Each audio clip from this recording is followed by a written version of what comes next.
Hi everyone, I wanted to introduce myself, Robert Krinks from 89 Degree Networks, and today we've got a little interview with Nils Bullman, who is co-founder and member of the Cloud Security Alliance. So I'd like to welcome you and just kind of start off, give us a little bit more background, how you got into the cloud security business. Or how I got into the security business first, Yes. because there was no cloud when I started in the security world. I have ran security for many different companies, smaller companies, Fortune 500s. My last role was Chief Security Officer for Zynga, a gaming company that heavily utilized the cloud.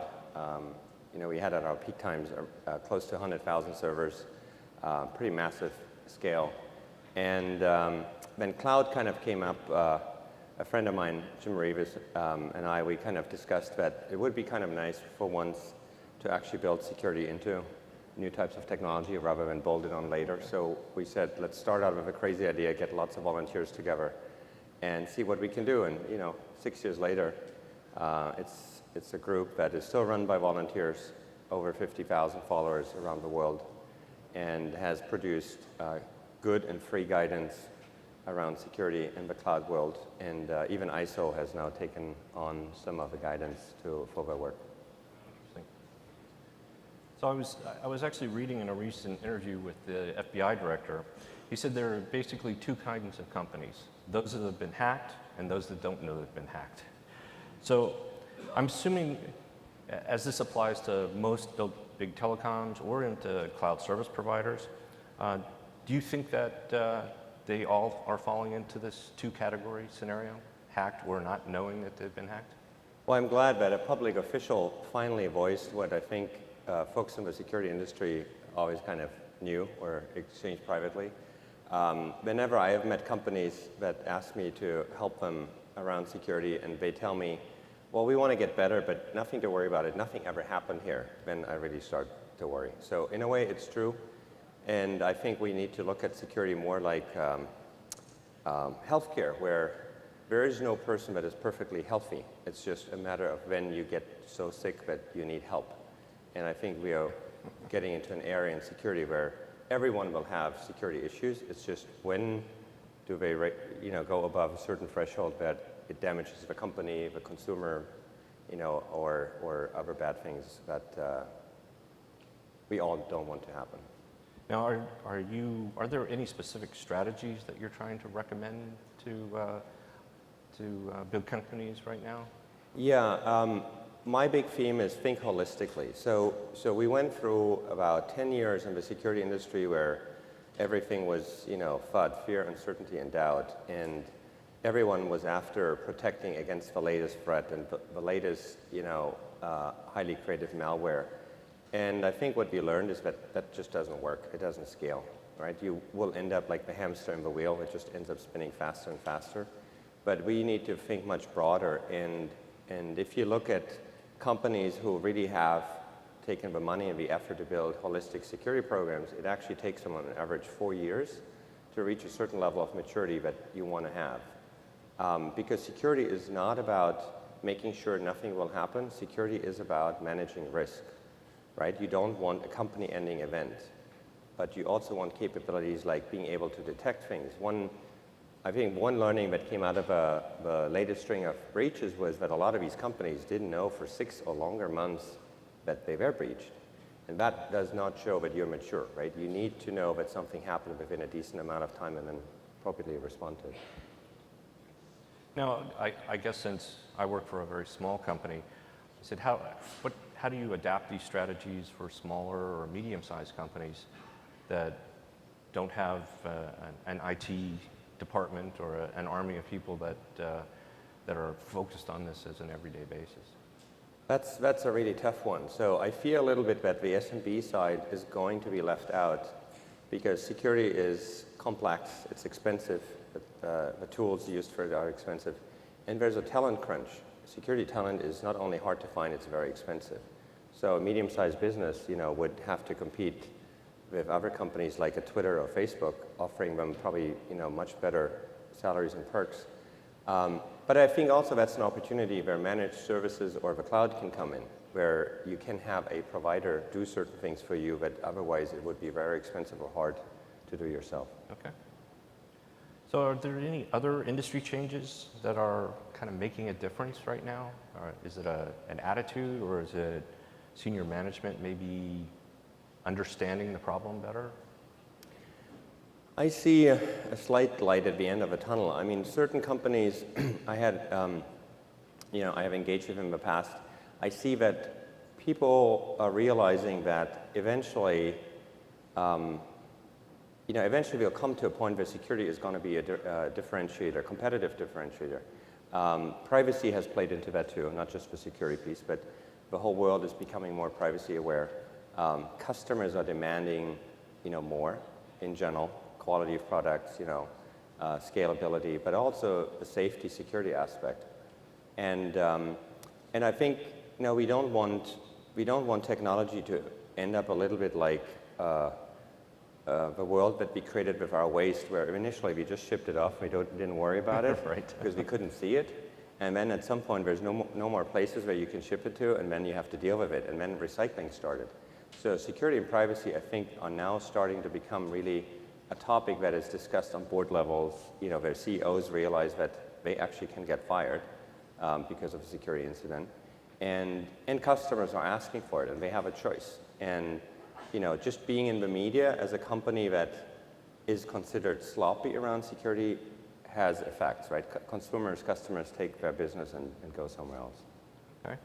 Now, one of the things that I was reading is this concept of threat intelligence sharing. Could a concept like that make a difference? So information sharing in the security industry has been talked about for as long as I've been doing it. And the governments, not just one government, governments have always said, we need to share more information. My experience has been it's very much a one-way street. And that's probably why that hasn't happened. Attorneys, lawyers are very concerned when you share, information that is around security incidents. Yeah. Unfortunately, but also for good reasons. I think, real threat information sharing comes at a point when you have reached a maturity level where you have covered all your bases, and there's just not too many companies at that point. And I might want to add something else. The term threat is way overused in the industry. I really wish people would focus more on risk, because threat is only one aspect, right? If you are pretty solid, if you have done a good job of building a program, if you can respond fast, then certain types of threats don't really matter that much, because the impact of a company would be minimal. It's really more taking a risk approach, like other areas of the business have taken, right? Finance has changed and is looking more into sustainability, into corporate resilience is a new word. You asked for new themes that kind of come up. Corporate resiliency is something that really more companies look into, and security is one aspect. Large tech operations is another aspect. Can you recover from a major technology failure, or will the company really suffer? So security as a risk aspect is I think, a major changer. Which sector, I'll say, which sectors or sector do you find are actually trying to share information, trying to share risk better? Are there any trying to do it better than others? Culturally, I noticed that, highly innovative companies that move very fast tend to be more open, because the knowledge they create, right, moves so fast ahead that it also gets old fast. Mm-hmm. So there is a tendency, in order to be highly innovative, you need to always be out there and look what your competition does, and you seem to talk more. When I was running security back at Zynga, we actually had a group of 6 companies you all know in the Valley, and we would always call each other at least twice a week and exchange information very openly, and there were actually certain types of attacks that we even battled together behind the scenes. But it's all based on the corporate culture allowing that, and it's often based on personal relationships. Oh, okay. So now with I'll say everything's cloud, and we're using clouds for almost everything now. Are we seeing people utilizing, I'll say, the security apparatus that's built into the cloud, or are they expecting it to be there? And I kind of asked that, are they expecting it to be there and it's not there, so they've added some additional risk. How is the cloud really helping on in handling the risk in dealing with cybersecurity? So unfortunately, it's all of the above, like you mentioned. Some companies really bake it in and do a good job, and other companies say bring your own. And it also depends on what type of cloud service you're getting. Complexity is really an issue that unfortunately the cloud has brought up more. Because if you deal with a lot of more providers, right, you need to know what they're doing, how they're doing it. It was already hard enough when people owned their own infrastructures. You know, it's still hard if you go to a Fortune 100 and you ask a CIO this very simple question: show me all technology assets the company owns. And most of them will have to acknowledge that's a pretty tough one. But now you add lots of different vendors to it, right? And you need to keep up. What changes are they pushing? What changes are they making in their infrastructure and their architecture? That complexity is harder to manage. But on the other hand, you get certain security relevant services, you know, that otherwise you would have to do yourself with some providers. Okay. Not with all. Do you see potentially sometimes people are, if they're on a transport layer or layer 1, they're saying, I don't have to do things now because the application is going to take care of itself? There are a lot of infrastructure cloud service providers that take that path, and actually I'm fine with it. I rather have a cloud provider be very upfront about what they provide and what not, because then you have a chance to actually do something about it, right? Versus some marketing message that you read it and you just wonder what it really means, and then you start even asking questions and you get answers that, you know, even in my experience sometimes are technically simply incorrect, right, around security. That gets more complicated, but I rather have people be upfront with me, saying there's nothing in it, you know, you bring your own security and that's how we operate. That's okay. Oh, okay. I guess as we kind of go through the StuckNet was probably one of the most sophisticated Scada attacks that may have been detected or may not have been detected. Are there companies prepared to deal and detect Scada attacks on their networks? Scada is still very much a problem area, yes. From my contacts on both sides, you know, private sector and government, it still concerns a lot of people. And I don't say this to point the finger, it's just we have to remember how Scada came about and how, you know, even often the TCP/IP stack was like glued on to things that existed like already for 20 years. So there's a whole history to that. Could it go faster in being improved? Absolutely, but it's also, there's lots of proprietary systems. I think everyone is racing to, you know, create a better world around Scada, but it's one area that I think still scares people that are in the know. Very much so. And a lot of our, you know, day-to-day lives rely on it, unfortunately. Right. What is the Alliance doing potentially to help in this area? We haven't really looked too much into Scada. There is a theory out there that so much knowledge will have to be created for the Internet of Things that a lot of it could potentially bleed over into Scada. There might be a whole new wave of innovation, you know, for any type of Scada infrastructure coming out of IoT. So the Alliance is looking into IoT. We're looking at also quantum encryption, just seeing how the immense compute power that is being created could potentially deteriorate, you know, some safeguards we have relied on for so long. Okay. I think governments already are very much aware of that, but eventually, you know, organized criminals will do that too. And by the way, there's already situations where organized criminals have used cloud services to, you know, crack passwords or break encryption and get into certain things that they couldn't get into before.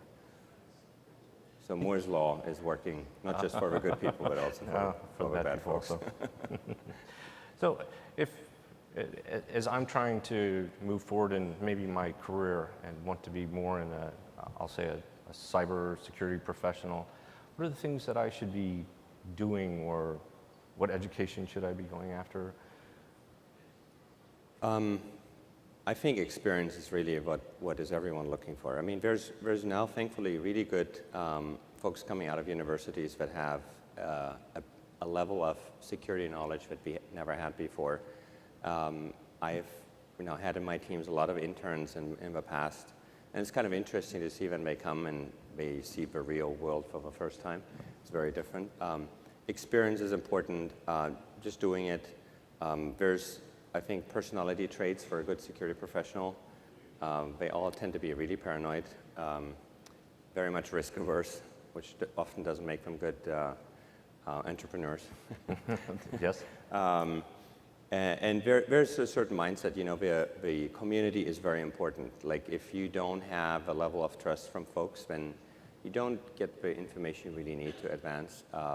But, the world is hungry. There's numbers out there of like, over 1 million shortage in security talent around the world. So it's definitely an area. Some countries, especially in Asia, some countries are really investing money into building cybersecurity talent, which is great to see. The US obviously is doing that. Europe is trying to keep up, but there will be a competitive landscape for cybersecurity talent that I don't think will be relying on national borders and frontiers anymore. So there will be probably a pool of talent that just goes back and forth, works for different companies or even different countries at any given time. So I guess the last thing I would have is what keeps you up at night? Is there a particular thing that you keep coming back and saying, this is going to be this is not something people are focused on. It's not things that the government seems to be worried about, or is it just the landscape is so large and the threat planes are so big now? What keeps me up at night? I have been doing this for a long time. I don't know if so many things are keeping me up at night anymore. I've seen some really interesting things. I think the one thing probably that I'm most concerned about is just the gap, the difference between the regular consumer taking securities or privacy serious and trying hard but having no chance, and then advanced capabilities all the way up to nation states and everything in between. And you realize this is not going to work, right? If a regular user already has trouble, using different passwords for different websites, and then we have folks creating malware that can, creep into highly guarded foreign countries, without naming names, and be undetected for years. It's like, wow. There's a lot of room in there, right? And I think this is a major challenge for the industry to make it easier for people doing the right thing. Like, when I engage with just folks that know what I'm doing, and they ask me, okay, so how can I do a better job? And it's really hard, should I write down passwords on a piece of paper and just keep it, in my pocket? Like what? It seems to be we have made it too hard to do security right. Anyone who has ever used things like PGP or so, I mean, good concept, right? Works actually really well, but it's really hard for a regular, user to do that. You have a consumer who once a month downloads 500 megabytes of patches, to their computer, but right. Somehow doesn't really sound too good. If you think like your machine is so broken that you need to download so much stuff just to keep it up to date. Like we haven't done a good job about making it easy for people to do it right. Okay, excellent. So are you going to be here for most of PTC, or? Yes. Excellent. I'll be here. I think there's another panel this afternoon around security.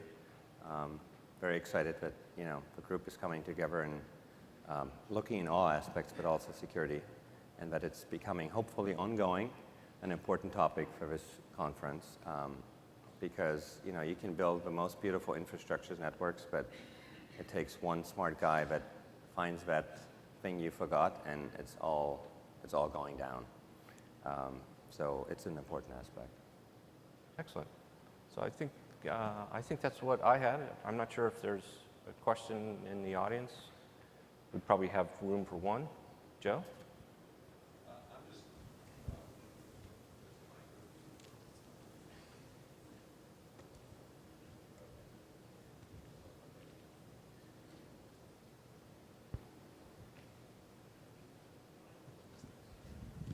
Yeah, I'm just curious, Niels, what your assessment is of root cause, because basically I don't trust any of this stuff ever in any way, and so when there are things like sort of data breaches or even ransomware, you know, I'm just like, okay, well, you know, to be expected. But as we move into this new era, so talking about the Scada issues, there was just a steel mill where it was a very simple hack to get in and basically kill the software off switch so the blast furnace stayed on and basically burnt down the entire factory.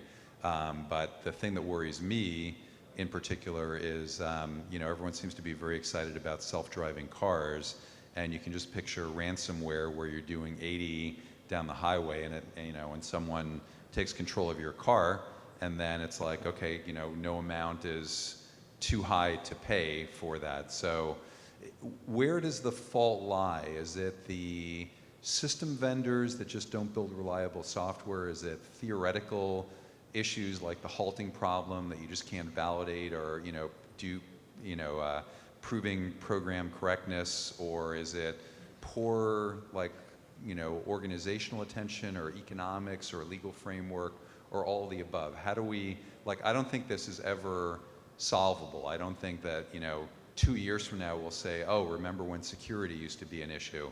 So, but what can be done, if anything, to at least help things be made more secure, especially as, you know, now it's not just about cyberspace, you're starting to get intrusions into reality, and Stuxnet and other related attacks are just examples of, you know, the first wave of that.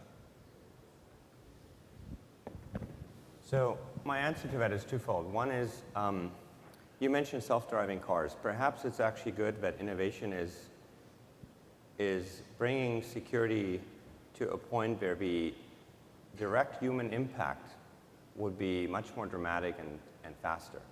So human behavior is, and it goes back to the waste we created, you know, the comparison I used earlier. Human behavior is like, if we get away with behavior and it doesn't hurt right away, we do it, right? Like, remember how long it took people to actually wear seatbelts in cars, right? And the images were on TV about, you know, pretty bad images about people flying through windshields and so on. But there was a direct impact. If you don't wear your seatbelt, you crash, you're done. Still, people took a long time to do it. In cybersecurity, often it's like, well, if I share the same password for many websites, my credit card could get stolen, but big deal, the bank is going to take care of it for me, right? So there's no direct impact that makes me want to do a better job. You combine that to, I think, corporate culture where now everything is about speed and risk-taking. What makes a really good entrepreneur or innovator? It's somebody who falls, gets up, does it anyway, or even breaks the rules all the time. And unfortunately, there's security in there too. You know, we all know that often the quality of new software is pretty bad. It could be better. You know, the knowledge is there, but why? It's all about speed and where is that bar where you get by. I think two things hopefully will change this. One is the public will get better and faster educated, and it will have a quicker, more bigger impact to the individual, to the human. So when you do something, you know, let's say in your example of a car, you did something stupid as a user, and yeah, that means that your car will be the one that, you know, where the brakes no longer work. So somehow we need to bring it closer from the moment where you do something wrong or make a mistake to an impact happening. If that time frame shortens, I think people will pay more attention. Well, I think we're going to wrap up this session. I want to thank Niels for your time, and I'm sure the folks here are going to want to pin you in the corner somewhere and talk to you more about the Cloud Security Alliance. So, awesome. Thank you so much. thank you very much.